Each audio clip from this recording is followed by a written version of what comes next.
Good afternoon. Sorry to be a couple minutes behind. I'm joined by the woman to my right who needs no introduction, the Commissioner of the Department of Health, Judy Persicelli.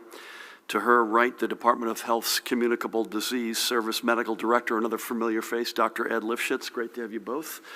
To my left, another guy who needs no introduction, the Superintendent of the State Police, Colonel Pat Callahan, Director of the Office of Homeland Security and Preparedness, Jared Maples, Chief Counsel, Paramel Garg, and a cast of thousands. Let's start with another milestone that we have passed in our vaccination efforts, as we have now exceeded 2 million doses administered, 2,039,427. I think that's as of 10 o'clock this morning. Does that sound right, Judy? This includes nearly 1.35 million first doses and more than 690,000 second doses. You may or may not recall, but we surpassed 1 million doses on February 8th. Our first shot in the arm, Judy, we were at University Hospital together, was December 15. So by my count, it took 55 days to get to the first million and only 20 to get to the second million as we got there yesterday. And with both the FDA's and the CDC's Advisory Committee on Immunization Practices approvals of Johnson & Johnson's emergency use authorization application, this one-shot vaccine is now ready for us. And with it, we will make our numbers grow. As I announced last week, we're anticipating roughly 70,000 doses, as of last night at least, it was 73,600, of the Johnson & Johnson vaccine to be delivered to us this week. Likely, I believe, Judy, mid to late week is the current sense. We do not, and this is an important point, we do not have any clarity on what the next couple of weeks may look like in terms of J&J supplies. As we know, J&J is currently ramping up production. We are being as conservative as possible and not calculating for anything else beyond this initial 70,000 plus dose haul until we are told otherwise. So we're going to do all that we can to make sure our distribution and administration of these doses is strategic and well planned. And that's something that Judy and her extraordinary team, with Deputy Commissioner for Public Health Services, Dr. David Adenaro, COVID-19 Response Medical Advisor, Dr. Eddie Bresnitz, Ed Lifshitz, Tina Tan, and the rest of the team are currently working on. To this and more broadly, we continue to work to ensure equitable and inclusive vaccine access. We are working closely with churches and other trusted community organizations in our Black and brown communities, and we are also working in a coordinated manner with the Department of Health, obviously, and various partners in a variety of ways to ensure we have the best intelligence from these communities to educate our outreach efforts. And to that extent, Judy, there's a great partnership we haven't spoken enough about between DOH, our front office, and the New Jersey Pandemic Relief Fund. Basically doing the research required, field surveys, focus groups, trying to investigate who the best messengers are to give people comfort about the vaccine and the mode of messaging. Is it better to be in a flyer or a billboard or video? And also adjusting that research real time. And that's something there's been a lot of energy and focus on. Additionally, and this is additional to the numbers up top, we have learned that CVS and Rite Aid will be allocated 22,500 doses from Johnson & Johnson through the Federal Retail Pharmacy Program. These are additive to the doses that we are receiving as a state. So you add that 22,500 to the 70+ thousand up top.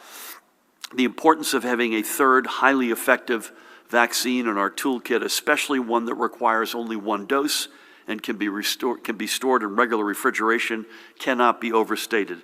This is a game changer in our fight to get more shots in arms.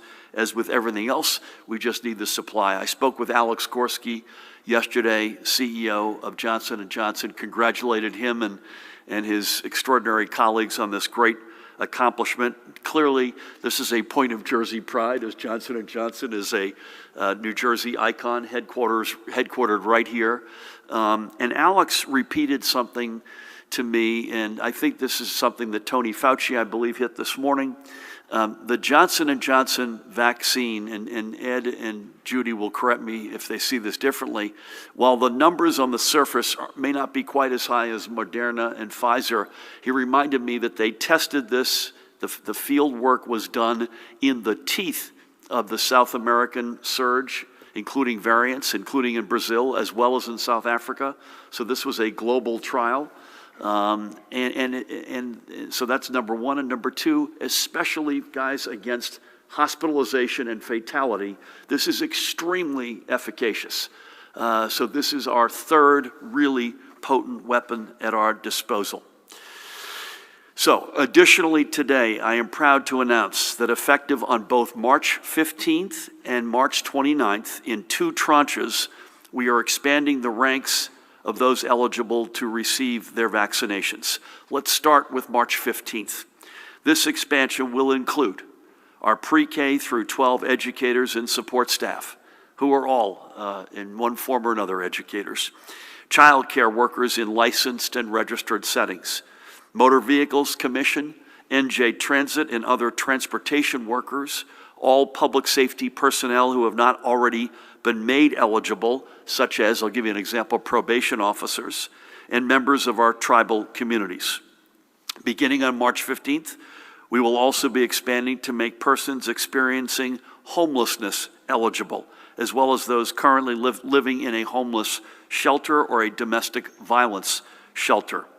We also know that our farms, especially in South Jersey, will soon be welcoming the migrant farm workers who are important to their operations, and as those individuals arrive in state from March 15th onward, they too will be eligible for vaccination. So 2 weeks from today, these groups which I just mentioned will be able to make their appointments and start getting vaccinated.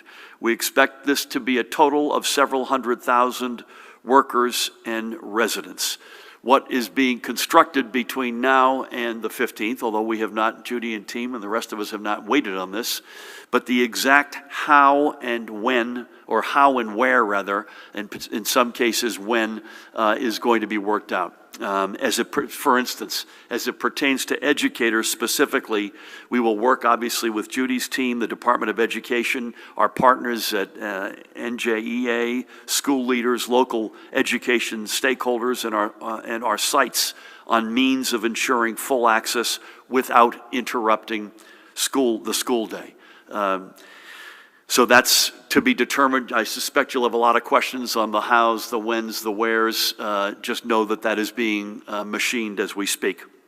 And then 2 weeks later, on March 29th, we will open eligibility for frontline essential workers in the restaurant, food processing and distribution industries, grocery personnel, warehouse workers, and I believe it's in that category we will include longshoremen and women, remaining elder care workers, hospitality workers, elections workers, clergy, postal and other shipping workers, and judicial system employees. This number, I said several 100,000 in the March 15th tranche. This is, I think, going to end up being slightly larger. But remember, when you're trying to calculate numbers, please remember that there are thousands of residents within every one of these groups and the March 15th group who have already been eligible, either because of their age or their chronic medical conditions, or given the examples of school nurses or NJ Transit medical personnel were previously qualified to get a vaccine. And we are certain that there are many of these folks who have already been vaccinated. So to put it this way, if you're 40 years old and you've got diabetes and you work either in one of these in industry groups or in the groups that are going live on March 15th, you've been eligible for some time, Judy. I can't remember as of when, but it's now many weeks, if not a couple of months back on that. Given the expectations of increased weekly shipments of vaccines as the month progresses, and especially as we head into April, we are confident in announcing this broadening of eligibilities now so that those who fall into these categories can know when they can step up to the plate. And additionally, for all residents who are 75 and over, we're giving a little bit of an extra push here. We are both actively conducting outreach over the phone and scheduling appointments for these residents to ensure greater direct access and increasing allocations to mega sites specifically for these seniors, among other actions. We know that residents in this age group are among our most vulnerable residents. Remember, a lot of states did this in steps. We went right down to 65 because, as Judy and Ed know better than anyone, 80% of our fatalities have been 65 and up. But there's also no question that in the 75 and up group, you're going to have even less internet facility or access. You're not going to be able to be on your phone morning, noon, and night trying to get that appointment. We need a little bit of an extra push here, and that's what we're going to do. I want to give a few shout-outs, beginning with Judy, Ed, and their team, who have worked tirelessly now for well over a year. And again, this Thursday, we marked the first anniversary of case number 1, but they were at it well before then. Our federal delegation has also been really, really helpful to us. We had Frank Pallone here last week, but I want to give in particular Mikey Sherrill, Josh Gottheimer, Tom Malinowski shout-outs for their help, especially across the state, but especially in their districts. A particular shout-out to Senate President Steve Sweeney and Assembly Speaker Craig Coughlin, Assembly Majority Leader Lou Greenwald, who have been strong advocates for our educators. I want to give them not just a shout-out for that, but I also had the Senate President and I were sitting together last week. He has been not only on that, but also has been a terrific partner in looking ways to do what I just said a minute ago, help the 75 plus population. Explicitly, we've been in good conversations with the Senate President and the Gloucester mega site about trying to find ways to creatively deal with both the 75 and up crowd and potentially with educators as well. So for that, I say thank you. Across the state, we have, as we've been saying, just about 300 vaccination sites open and serving residents dependent upon their vaccine inventories. As we start receiving a steady supply of vaccines from Johnson & Johnson, as the increased manufacturing promised by Pfizer and Moderna add to our weekly inventories, we will not only be able to ensure these 300 sites can gear up from their own operations, but we'll be able to distribute to even more sites, whether they be doctors' offices, neighborhood pharmacies, healthcare clinics, and the like. Judy, I think you said you had 1,800 or 1,900 pre-approved sites. So we've got a lot more distribution muscle at our disposal once we have the supply that can match that muscle. For the moment, we're going to keep working within the framework that we have in place with our 6 vaccine megasites leading the way in administering thousands of doses per day.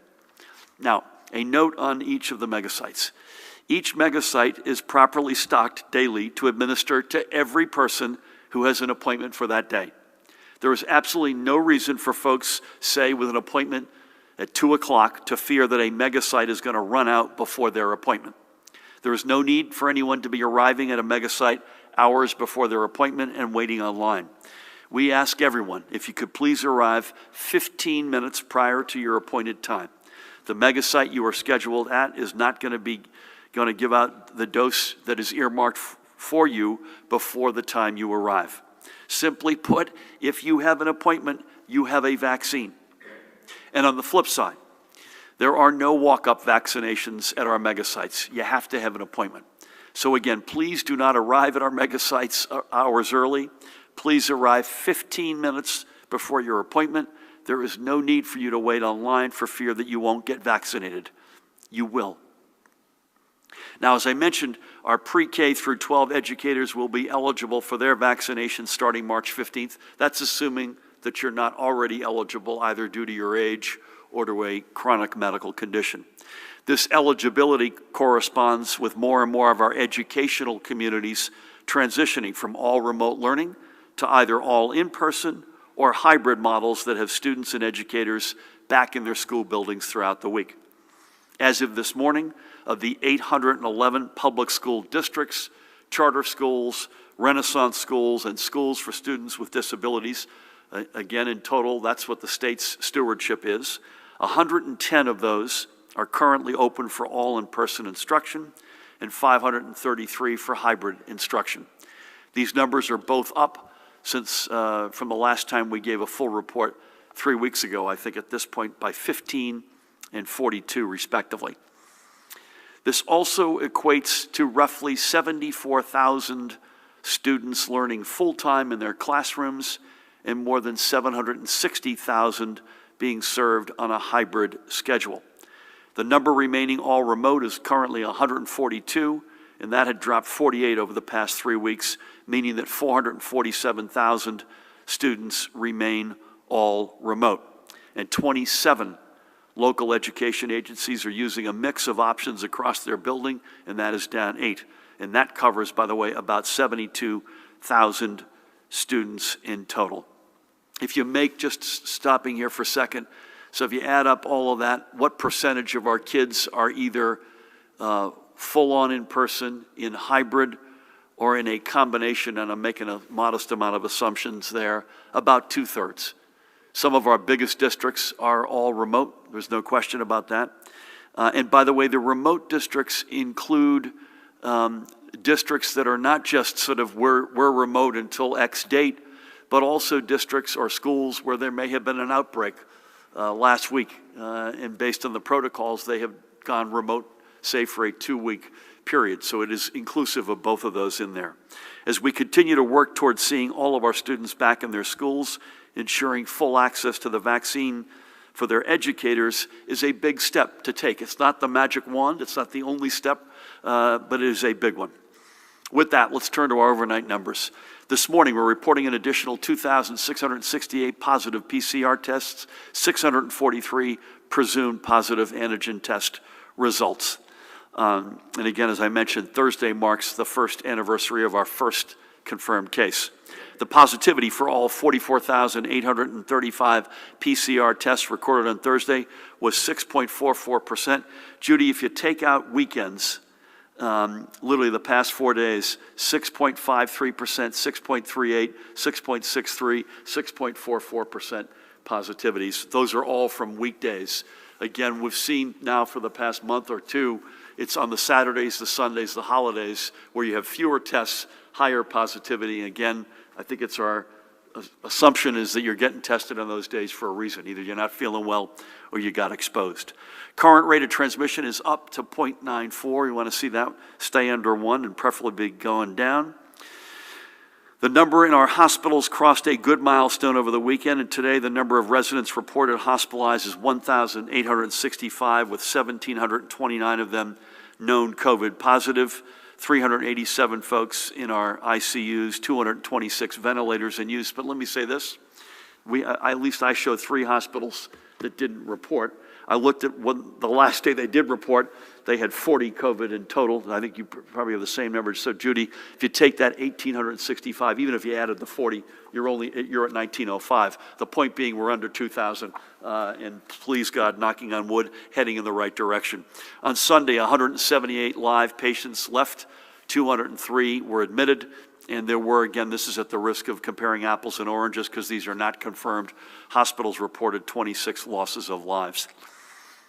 However, we can report with the heaviest of hearts another confirmed 21 losses of life from our extraordinary New Jersey family. That brings the total confirmed losses to 20,942. The probable number of losses of life still stays at 2,331. Unfathomable. Let's take a few minutes now, as we always do, to remember 3 of those we've lost. We're going to start by honoring this guy, the life of Thomas Costello of the Whiting area of Manchester Township in Ocean County. He had previously called Jersey City and Toms River, though some of his family and friends, including his son Tom, who is 12 feet to my left, would argue that Disney World could have also been counted as one of his residences, given the number of trips that he had taken there. Tom was 83 and had spent a career selling cars for multiple dealerships and retired just 10 years ago. He was a renowned storyteller, always ready with an aside from one of the many adventures he had taken with family and friends, especially with his late wife Betty, with whom he enjoyed numerous European trips over their 49 years of marriage. Tom lost Betty in 2009. He is survived by his 3 children, and I can't say this terribly often, and I mean this. Tom Costello is right in front of me. Tom, God bless you and your siblings and your dad. He was a great guy. Judy and James and their families, including his 6 grandchildren, Stephen, Andrew, Joey, Ryan, Addison, and Grayson. He also leaves behind countless nieces and nephews and just as many old friends. Tom and I spoke on Friday, and in addition to Disney and the adventures You all have Irish cousins, and I think you said your last trip with your dad there was a couple of years ago, and he said at the time it could have been his last, and it turned out it was, sadly. And you also wanted me to say that he was a champion skeet shooter. I don't think we've honored anybody in these almost a year who's a champion skeet shooter. So for all those reasons, God bless your dad. May God bless Tom, his family, and we thank him for a lifetime of dedication to the great state of New Jersey. Today, we also remember the artist, educator, and designer Hugo Morales, who had called Union his home for many years, as if I had to tell you who's an artist. Look at that picture, wow. A native of Ecuador, Hugo came with his family to the United States as a boy and was raised in Union City. For the past 35 years, art was Hugo's calling, and he was a noted leader in the Nuevo Latino art movement. Roughly 30 of those years were centered at New Jersey City University, where he had studied, by the way, when it was still called Jersey City State College, and where he ultimately taught. Hugo also committed to assisting thousands of underprivileged and minority students, whether it be with grants or with their education. He was a founder of the Festival de los Andes, a celebration for many of New Jersey's South American communities, and he received commendations from the State Senate, Hudson County, Union City, Ecuadorian American Chamber of Commerce for his efforts, and was a recipient of the Equinox Gold Medal from La Casa de la Cultura Ecuatoriana. He leaves behind his wife, Marcela Morales, his mother, Barbara Barragan, his sister and brother, Maritza and Gino, and I have the great honor of speaking with Gino on Friday, and his niece, Amanda, and nephews, Giovanni and Chris. Hugo was just 60 years old, but his legacy will live on through his art. We are honored that Hugo's family chose to raise him in the great state of New Jersey, and we are grateful for his contributions. May God bless and watch over him. And finally today, we celebrate this woman, Patricia Golembeski, who passed away just a week ago yesterday, at the age of 77. An Elizabeth native, Patricia was a graduate of Plainfield High, and a year after graduation, she married her husband, Thomas. They'd be together until his passing in 2010 and moved to Toms River to raise their family. A woman of faith and of great community spirit, she served as chaplain to the Toms River Volunteer Rescue Squad. She also enjoyed a game of bingo, and while she loved all dogs, she was particularly fond of her own. Who isn't, I might add.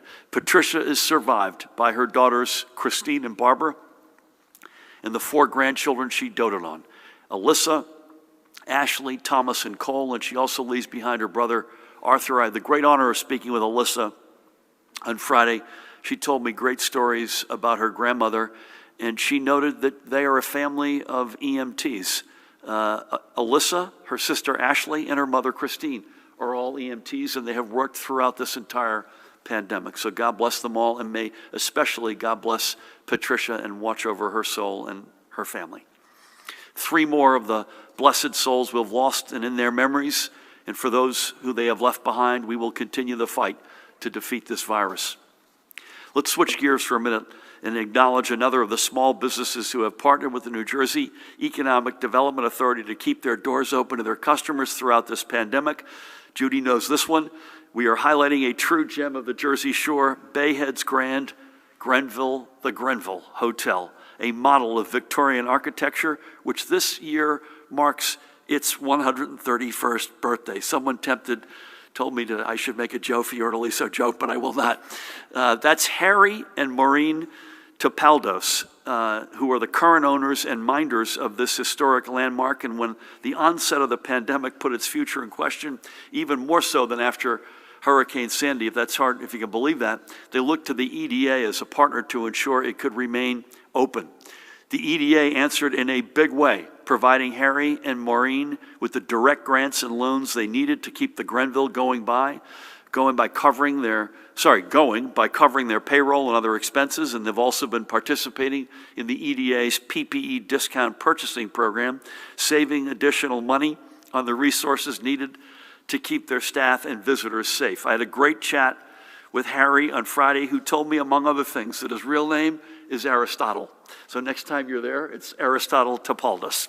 And I know how grateful he and Maureen are that the EDA was there when they needed them. The Grenville, as I said, is a Jersey Shore gem. and I can't wait to stop by and see Harry, Maureen, and their team. By the way, check them out, thegrenville.com, or check them out at 345 Main Avenue in Bay Head. Now, one last thing before I hand things off to Judy, and this is way cool. This is Trenton's kneeling there, Athing Mo. She is just 18 years old, and on Saturday, racing for Texas A&M at the SEC Indoor Track Championships, the freshman phenom set both the American Women's Collegiate Indoor and under 20 world records in the 800 meters, clocking a blistering, not as fast as you, Pat, but a blistering 1:58.40. In fact, she broke both of those records by more than 2 seconds. Athing has been setting track records since she was 8 years old, running in Trenton. Her love of running and her speed were nurtured at the Trenton Track Club by coaches Bernice Mitchell and Al Jennings. Last spring, she was one of the nation's most highly sought-after recruits. And remember, Athing is only a freshman. I think we're going to be seeing her on a lot of podiums in the years to come. Athing, from your New Jersey family, we are so proud of you. God bless you. Congratulations on an amazing performance. And with that, please help me welcome the woman who needs no introduction, the Commissioner of the Department of Health, Judy Persichilli. Thank you, Governor, and good afternoon. Well, yesterday, the CDC's Advisory Committee on Immunization Practices, ACIP, voted to recommend the Johnson & Johnson vaccine for individuals 18 years of age and older. The approval of this vaccine means we now have 3 safe and effective vaccines to protect residents from COVID-19. Adding this vaccine to our toolbox means more people can get vaccinated, which increases the overall population protected from severe illness, hospitalization, and death. The efficacy of this vaccine against hospitalization was 93%. The efficacy against severe illness remained high across all world regions, suggesting protection against severe illness with variant strains. And there was similar efficacy across age, sex, race, and ethnicity categories, and those with underlying conditions. As we have discussed before, the J&J vaccine has some logistical benefits. This vaccine does not need to be kept in a freezer and can be stored at refrigerator temperatures, so it's easy to transport and store. It is also a single dose, which can reduce the need for any time off or travel for individuals, increasing the convenience of administration. Having different types of vaccines available for use, especially ones with different dosing recommendations and storage and handling requirements, can offer more options and flexibility for the public and vaccine providers. All the vaccines that are currently available were studied in different trials among different people and different timelines. They were not studied in a head-to-head comparison or trial. Therefore, they should not be compared to each other. All are effective in preventing severe illness, hospitalizations, and death. The J&J, Moderna, and Pfizer vaccines are all safe, effective options, and people should take the vaccine that is available to them. We are expecting J&J doses likely to be delivered Wednesday of this week, and with this additional vaccine, we now have the opportunity to vaccinate more individuals than ever before. As the governor described, we will be opening eligibility for additional groups of high-risk individuals and frontline essential workers beginning March 15th and again a few weeks later. These groups, such as individuals who experience homelessness, educators, public transportation workers, are also high risk of exposure and will soon have an opportunity to make an appointment. However, and although we must remain patient, despite the additional vaccine coming to the state, we are still in a time of scarce vaccine supply. So not everyone will be able to book an appointment immediately upon becoming categorically eligible. As we continue to move forward, equity will still be in front of our minds. We will continue to provide avenues for communities at a significant disadvantage in accessing the vaccine, primarily our communities of color and residents over the age of 75. For those who have received the Pfizer or Moderna vaccine, The public is doing a great job returning for your second shot. 88% so far, 88% have returned for their second shot to finish their dosing regimen. We want everyone to ensure they receive their second dose in order to get the best protection against COVID-19. It is not known how effective just one dose of the vaccine would be long-term, or how long you would be protected against COVID-19 with just one dose of the vaccine. So moving on to my daily report, as the governor shared, about 1,900 hospitalizations of COVID-19 positive patients and PUIs, with 387 individuals in critical care. And 58% of those critical care patients are on ventilators. That number has decreased significantly. Thankfully, there are no new reports of multisystem inflammatory syndrome in children. There are 105 cumulative cases in the state. As you know, these children have either tested positive for active COVID-19 infection or had antibody tests that were positive for COVID-19 exposure within 4 weeks prior to symptoms.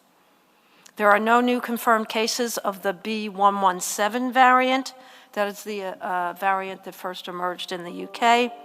There are 63 total reports of this variant in the state at this point in time. The governor reviewed the new cases and deaths. As far as the deaths are concerned, 55.6% are in individuals, Caucasian individuals, 16.5 Black, 18.8 Hispanic, 5.1 Asian, and 4.0 other. At the state veterans' homes, there are no new cases among residents, and at the state psychiatric hospital, there is one new case. As of February 25th, the positivity in New Jersey is 6.44%, the northern part of the state 6.53%, central 6.98%, and the southern part of the state 5.20%. So that concludes my daily report. As always, stay safe. Continue to mask up, social distance, stay home when you are sick, get tested, and remember, for each other and for us all, please take the call and download the COVID Alert NJ app. Thank you. Judy, a couple of things I wanted to underscore, and then I wanted to ask Ed a question, and yourself. Number one, just to underscore, the percentage of folks showing up for the second shot is like all-time high relative to other vaccination experiences, right? So that's really good. And again, per my comments earlier, if you've got an appointment, there's a vaccine for you. You don't have to worry about camping out or anything like that. So number one. Number two, we have still a supply-demand imbalance. It's getting better, but it still exists. And don't assume that on 8 o'clock in the morning on March 15th, or if you're in a different group on the 29th, that all of a sudden, magically, it's better. But those are the dates you can go on and begin to be eligible, but have patience. It's going to take a while to get through those communities. That's many, many hundreds of thousands of folks. And I want to, Ed, if I can ask you this, I want to make sure we don't leave you in the bullpen, so get you some early inning work here. Positivity rate, again, literally single digits, either 6-something or 7-something for the past 2 to 3 weeks, except on weekends. Rate of transmission has been coming down. It feels like it's creeping up a little bit here. Yesterday to today, the last couple of days, Judy, if my numbers are right, 0.89, 0.91, 0.94. Now, that's a 7-day rolling look back, and I assume that's part of the reason. But any color as to how you could have the positivity rates getting into a very good place relative to where we were a month ago, and rate of transmission starting to creep in the wrong direction? Sure, and I would start by saying some of what you said, which is, we're looking at a very short period of time here, and things change rapidly. I would say that overall we're looking about where we were looking at the beginning of November as far as total case counts and positivity and what we're seeing with hospital visits and other things. What had happened was, we had plateaued over the summer. We were relatively flat. When we went into the beginning of October, we began to get a gradual increase, and then we hit the beginning of November, and the increase went up sharper. Then we hit December, we plateaued out, we had a bump after the holidays, and then we began to come back down relatively quickly to where now back to where we began going up sharper back at the beginning of November. So we have seen in the last week some of that level out a little bit. Now, there was a lot of stuff that was going on. There was weather that was out there, there was snow, there was other things. Overall, in the country, there is talk about some plateauing out. So we are continuing to see a decline in cases, but they're not dropping as fast as they were 2 or 3 weeks ago, which is why you see that RT at 0.94 rather than 0.91, because it is still going down, but it's not going down quite as rapidly as it was. Certainly, we hope that will resume, but we don't know.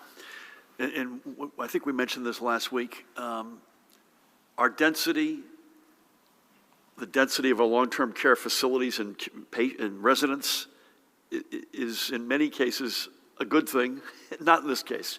So we had seen less of a reduction in cases and hospitalizations than other states, although they in many cases were coming from a higher level.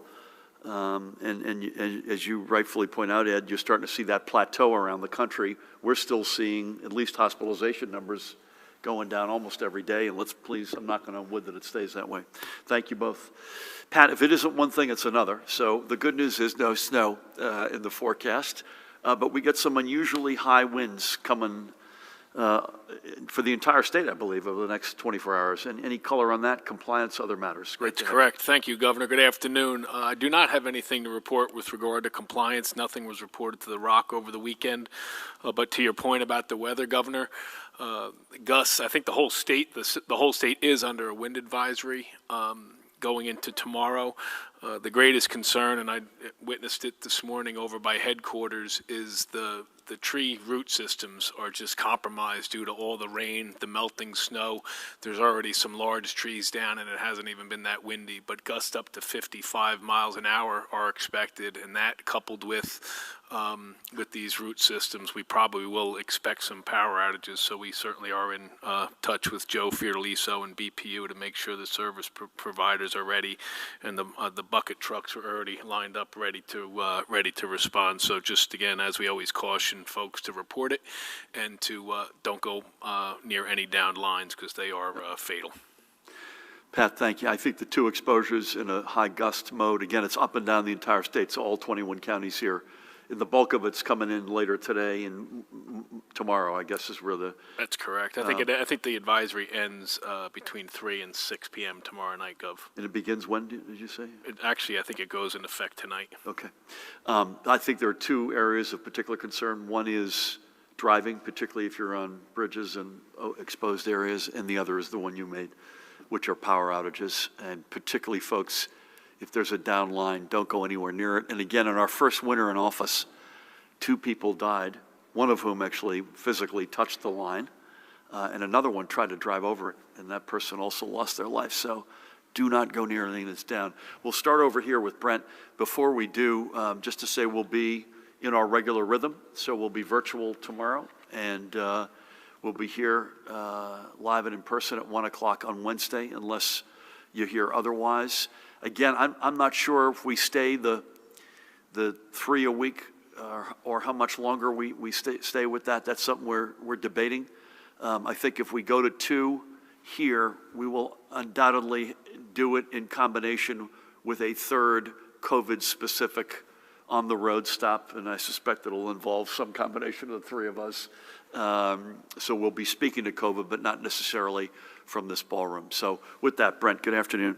Good afternoon. With today's news, will schools be allowed to remain virtual or hybrid come September, or have you officially ruled that out barring some major change of the pandemic? When the J&J shipments come in, will people have a choice of what vaccine they get? CVS and Rite Aid will get, is that 22,500 doses per week for each of, is it per week, per month? And were you aware, Governor, the State Chiropractors Board, 7 current members are all working on as holdovers on expired terms. You said last week perhaps they should be replaced after reinstating the license of a convicted sex offender. Where does that stand? So again, Judy will correct the record here. I think there are fairly straightforward answers to this.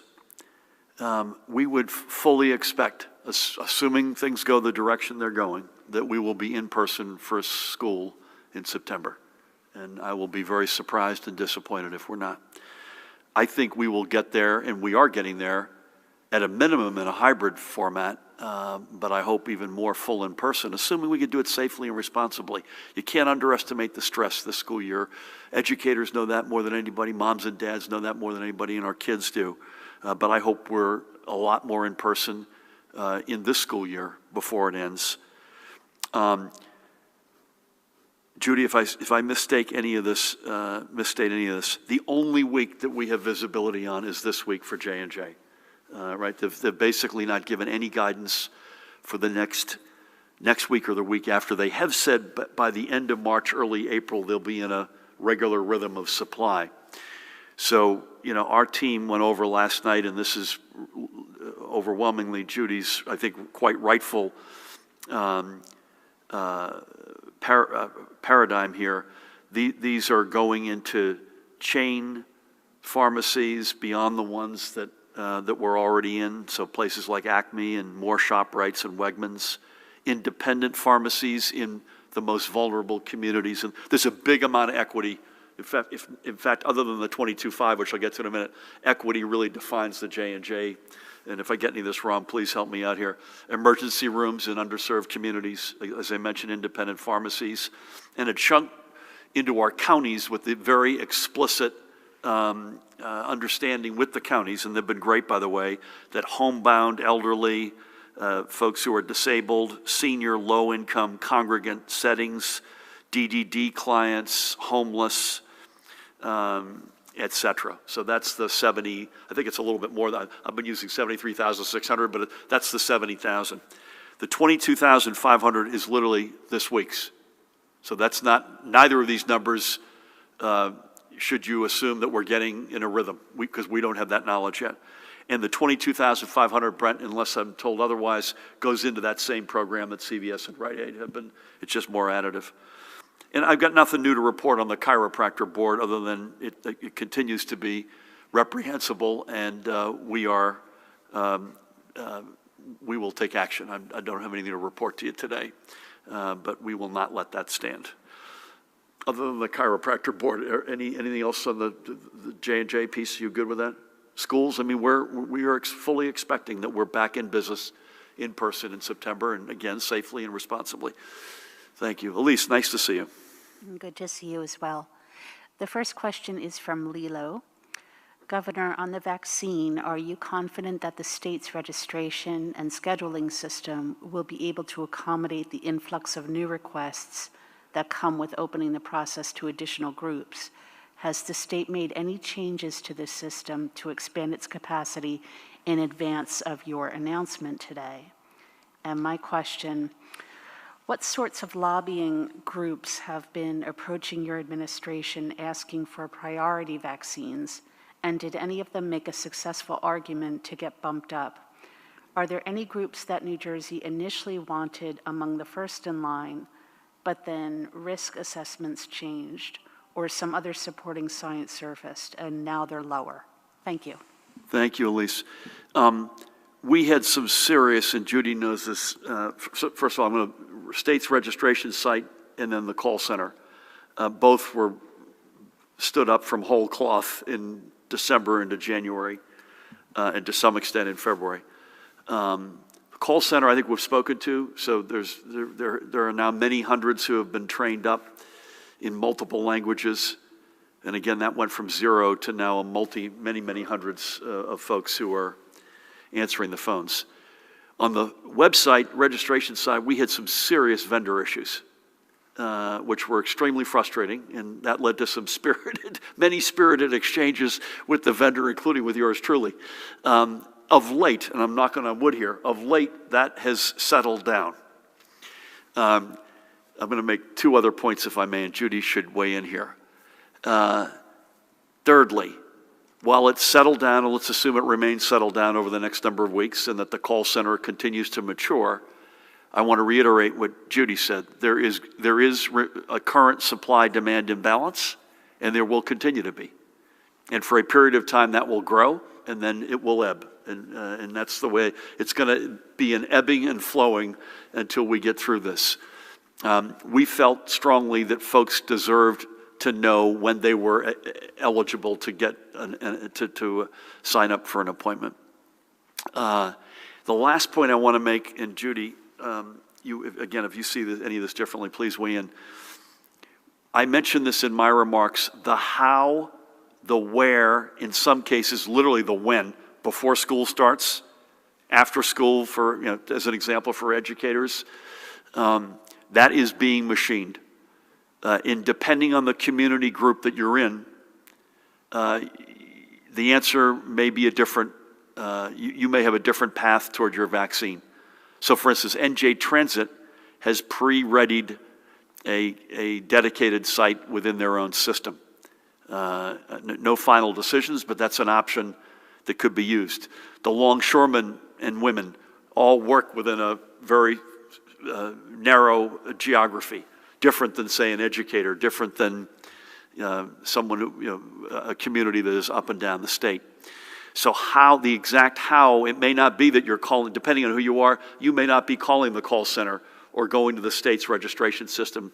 And again, bear with us, obviously, by March 15th and March 29th, respectively, there will be very explicit instructions depending on which community you're in. What sorts of groups lobbied? How about the answer to that? Everybody. Literally everybody. Lobbying, I would say, and I know you didn't mean this way, lobbying implies, lobbying's got a bad connotation to it. The cases that were presented have been, in my experience, Judy, every one of them's compelling. Every one of them's compelling, perhaps for different reasons. So while we may not see a lot of in-school spread, we know there's an enormous imperative to get our kids safely, responsibly, educators back in school in person. Retail workers at the point of attack have a different compelling case. Transit workers, I mentioned longshore men and women. So I think everybody has put forward a responsible and compelling case. And again, we're trying to do this in a responsible way, breaking at least this round into a couple of tranches. I can only imagine if we did everyone on March 15th and 29th on one day. So we're trying to do this in a sort of phased-in way. And I think, at the end of the day, and I give Judy and Ed and their colleagues and a whole lot of other folks a lot of credit, because this is not easy. And God willing, this is going to be phased in a way that is both responsible and manageable for the systems. So thank you for that. Dave, good afternoon. Hi. You've touched on this, Governor, a bit, but maybe you can give us a little more color on this. Those 65 and older and those with medical conditions who have not yet been able to get a vaccine appointment may be dismayed to hear that so many more people are being added into the system. What is your message to them? That many of them may be angry. Can you talk a little bit about the expectation of additional vaccine supplies and how much this factored into this decision to allow these additional groups to be put into the mix here? With the announcement that teachers and support staff are eligible for vaccines, there's an expectation. You mentioned that schools will be able to open more of them for in-person learning and not just wait until September. Are you going to push for that, Governor? Because there is some concern about the fact that if there's not any directive given, it may not happen until September. What is your reaction to the NJEA announcement calling for higher ed teachers and support staff to also be included in the new groups that can get a vaccine? And finally, what is your feeling, and also maybe the health folks could weigh in on this, about this idea that we're now essentially in a race between the vaccinations and the variants? Maybe someone can explain the importance of maximizing vaccination as soon as possible so the variants don't have a chance or more of a chance to emerge. And do we still expect to see a positive case increase along with hospitalizations in the coming weeks, even though the vaccination program is being ramped up? And this would obviously be from the variants gaining more of a foothold. Thank you. Thanks, Dave. I'm going to take a shot at some of these. Judy and Ed, please come in. Listen, the folks who are eligible for a vaccine, and I hear both sides of this, by the way, the feedback breaks into two categories. And mercifully, one category is growing and the other one is coming down somewhat. Frustration, because they can't get in because of the supply-demand imbalance. And I would say so far, Judy and Ed, universal praise once they've gone through the process of getting a vaccine. I mean, I can't tell you how many stories you hear. State police, National Guard, healthcare workers, volunteers. I walked up the process, it was like a Swiss watch. You hear that all the time. So again, mercifully, the amount of stories you hear on that side, again, when you're over 2 million shots, you've got a lot of people who are telling that story. And overwhelmingly, I can't promise you every one of them, but it's overwhelmingly a positive experience. But there's no question there's frustration for the folks still trying to get in there. Among other reasons, by giving a 2-week window to this first tranche and a 4-week window to the second tranche is to try to get as much of that community through the system as possible. And I would just say, please, again, thank you for your patience. You'll get a shot. You'll get both shots if it's Pfizer or Moderna. How much did increased expectation factor in? It certainly factored in. Less so, ironically, J&J than the commitments by Pfizer and Moderna to increase their production. And I say less so J&J, not that it isn't a game changer, but as I mentioned already, they have explicitly given us 1 week's notice, and I'd say warm and fuzzies about what it looks like a month from now, but a little bit of a muddied reality between then and now. But there's no question that factored into it. Listen, I think as it relates to in-person instruction and with educators and staff now eligible in a couple of weeks, I think this is going to happen naturally. It is already happening naturally, and I believe it will continue to happen naturally, but I view this as an accelerant.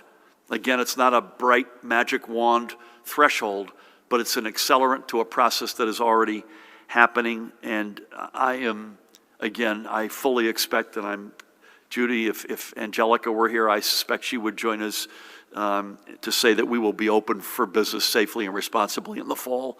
And I hope in most districts, at least in a hybrid mode, well before then. I'll let Judy and Ed address the last two, which are good ones. The race of vaccinations against variants. Again, Judy mentioned this. It's worth underscoring. You get a lot of protection after 1 dose, apparently, from Moderna and Pfizer, but there is no question the advice remains from the CDC. I spoke to Tony Fauci, as I mentioned last week. Those are 2-dose vaccines, period, and we're not getting off of that. I also meant to say this earlier. I think Judy made another great point. The Johnson & Johnson, Moderna, Pfizer, this is apples to oranges if you start trying to compare numbers, where the trials were, when they were. The entire nature of this it's a mistake to compare apples to oranges. These are 3 potent vaccines against COVID-19. All 3 of them are safe. All 3 of them are work. Line up as soon as you can and get them. But vaccines versus variants, we know the UK variant is here. We assume the New York City variant, as we mentioned, is in New Jersey, perhaps others. And then the other question is that Dave asks, so vaccine versus variants, and secondly, should we expect positive cases and hospitalizations to either increase depending on where you come out on the pace of vaccines versus the spread of the variants, where are positive cases and hospitalizations going?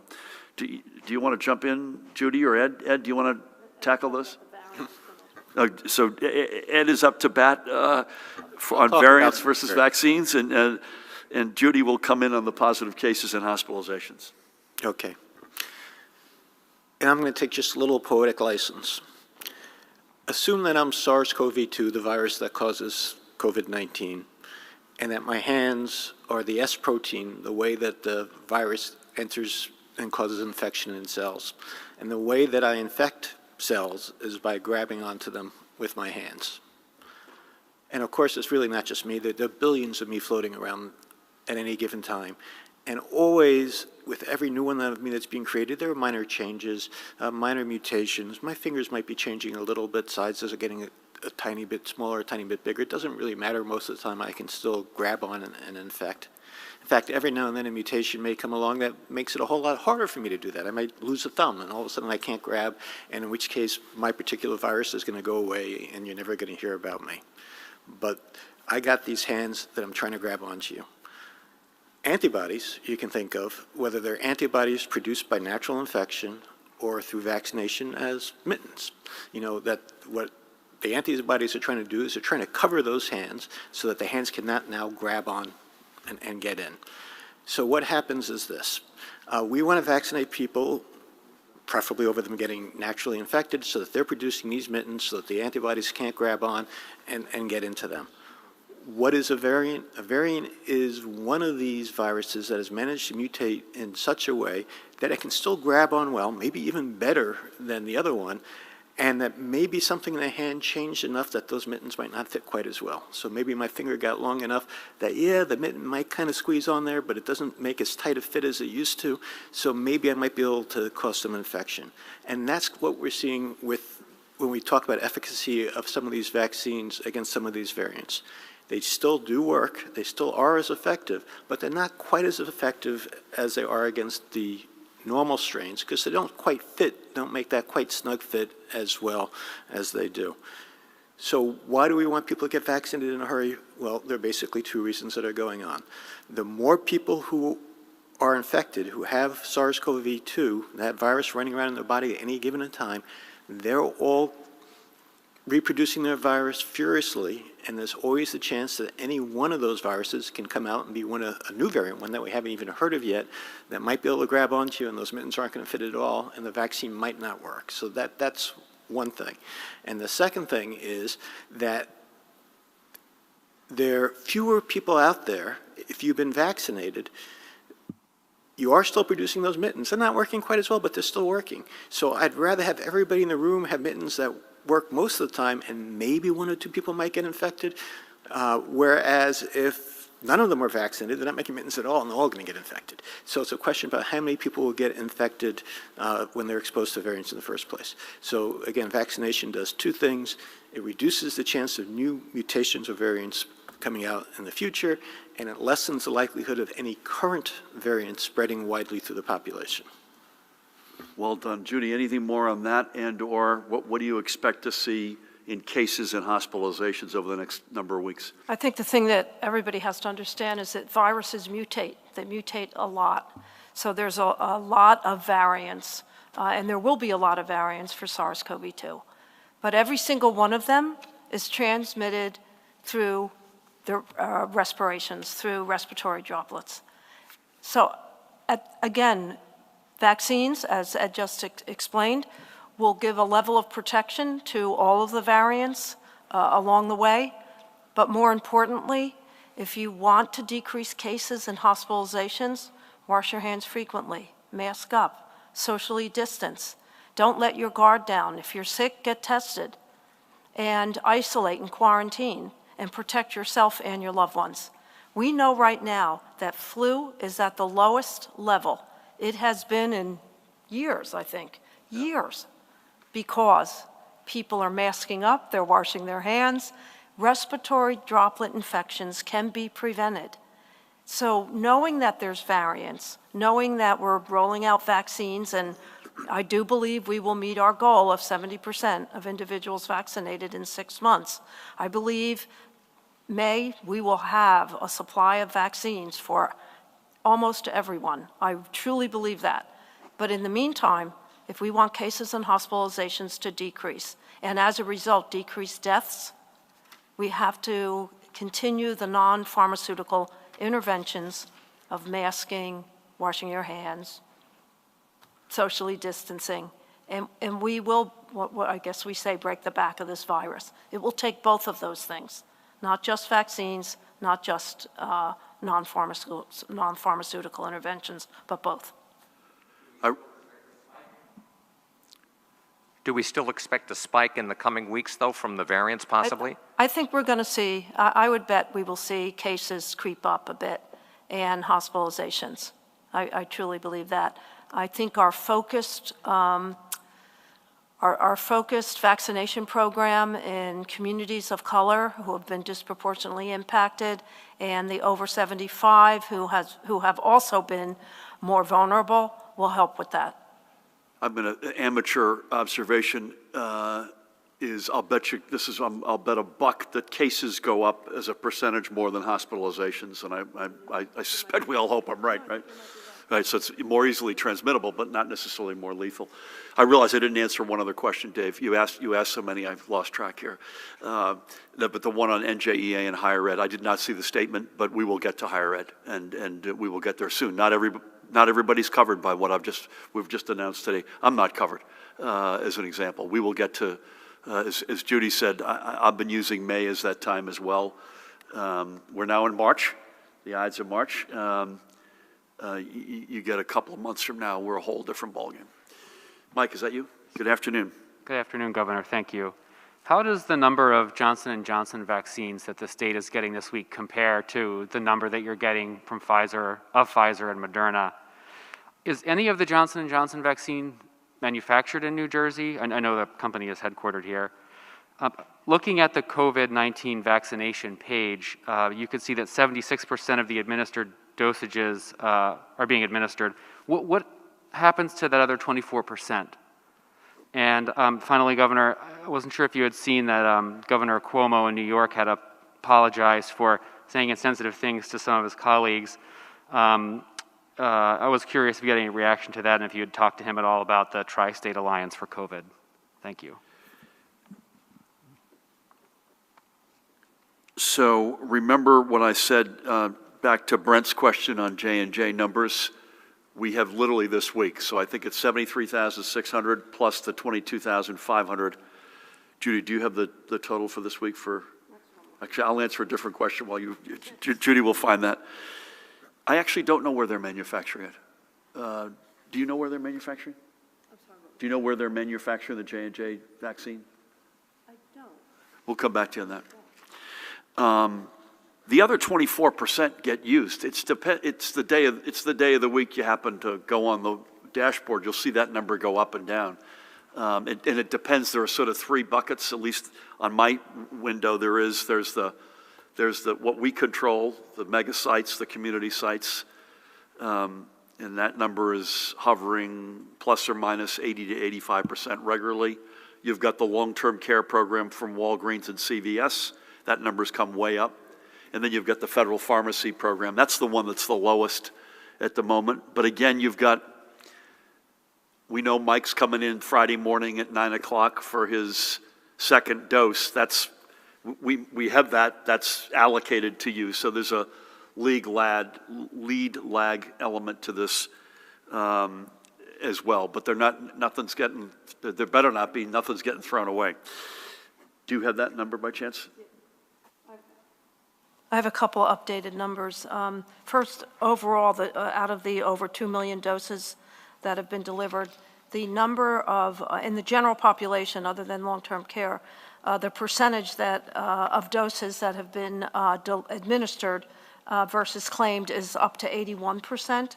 That additional 20% is, as the governor shared, when they report, we ask everyone to report within 24 to 48 hours of receiving a dose when it's delivered. So there's a little bit of a lag time, but it's up to 81%. And in long-term care, 220,000, almost 221,000 doses have been delivered, and that's 83% of the doses that are ordered. CVS is reporting a little bit over 165,000 doses administered, and Walgreens almost 78,000. Do you happen to know the amount of, part of your question I assume is of the approximately 100,000 J&J for this week, how's that compared to Moderna or Pfizer? Oh, the weekly, yeah, I don't have We'll get that to you. It's been running a couple 100,000. It's about 200, between 200 and 250,000 Moderna and Pfizer, and we'll be getting 73,000 J&J, something like that. Plus the 22.5, which goes into the pharmacy program. Again, I say this again, Judy or Ed, tell me if you disagree. I caution everybody to not put that number in the bank for other weeks yet. We just don't know the answer to that. Right. Eventually, I'll go out on a limb and say a month from now, we're going to be in a cadence with J&J and it's going to be significant. But I don't want people to think next week, the week after, it's going to get there yet. Your last question was Governor Cuomo. Listen, the Tri-State relationship continues, and it's been extremely effective and has helped New Jerseyans, period. I don't have any insights, but what I've read is deeply concerning and deeply troubling. So it appears as though they're going to have an independent investigation. That, to me, seems what they should be doing. And I would just add, anybody who has any concern, expresses a concern, deserves to be heard, and it deserves to be completely and thoroughly investigated. So with that, I'm going to double mask up. I'm flying NJ Transit colors today. Pat, don't be mad at me. On behalf of our brothers and sisters at NJ Transit. Judy, Ed, thank you, as always. Pat, as always. Jared, Paramel. We have Mahan and Aliana both here. So thank you for your help. Again, we'll be virtual tomorrow, and then back here at 1 o'clock on Wednesday, unless you hear otherwise. And again, whether we continue the 3 or 2, we'll come to some conclusion on that sooner than later. Folks, keep the faith, keep doing the stuff you've been doing. Think of vaccines not as a magic wand, but as another huge weapon at our disposal. The face coverings, the social distancing, washing hands with soap and water, using your common sense, get tested at the appropriate point. All of that stuff still works. And it works whether it's a variant or not, right? All of that basic stuff works. It may work to some degree better or worse depending on what the actual variance is, but that all works. And the vaccines appear across the board, including this great news from J&J works. Now, we still have supply-demand imbalances. We accept that. We understand it. We are going to plow through this as best and as fast we can. But we also wanted to give certainty to a whole number of communities that deserve that certainty, and that's the spirit of the announcement today. Keep doing what you've been doing, folks. Stay strong. God bless.